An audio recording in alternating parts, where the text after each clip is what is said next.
In the diagram below, we have what we can see inside a rectangular prism in our first diagram, and then we have a complete rectangular prism on the right-hand side here. So what we're trying to find is how we calculate the volume of a rectangular prism. So remember, volume is the amount of space that a solid object takes up.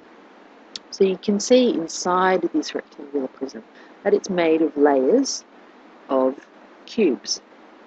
Now, what we need to do is work out how many cubes there are, and we would need a quicker process than just counting those cubes. So let's start with the bottom layer. We can see across the bottom that we've got 3 cubes. And we can see across the front here that we've got 4 cubes. And if we just think about that bottom layer, what that means is that we've got 3 cubes going across from there to there, and 4 cubes going across from there to there. So our bottom layer is made up of 3 times by 4 cubes.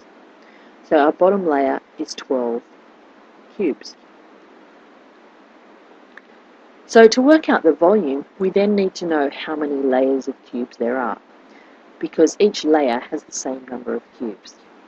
So if we look at our second diagram, we can see that we have 1, 2, 3, 4, 5 layers going up.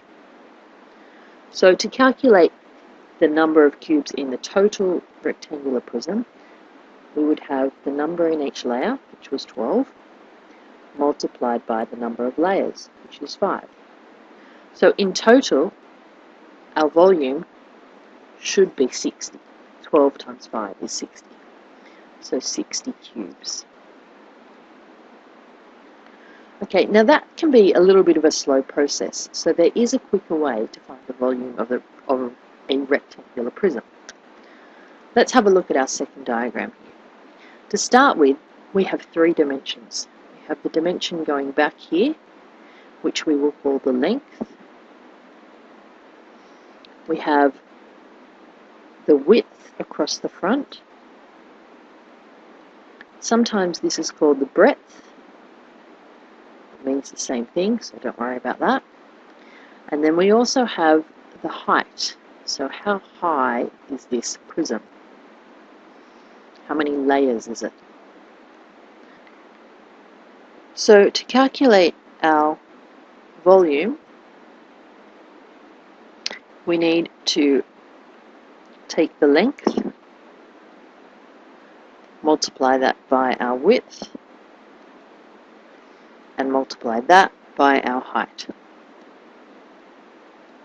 So to remember that, it's length times width times height. That will give you your volume. So if we look at this particular case, so our length is 3 units, our width is 4 units, and our height is 5 units. So our overall volume will be 3 times 4 times 5, which gives us 60. Now we don't have any units here, so we'll just say units cubed. Okay, for volume, units are cubic units. And that's the volume of our rectangular prism.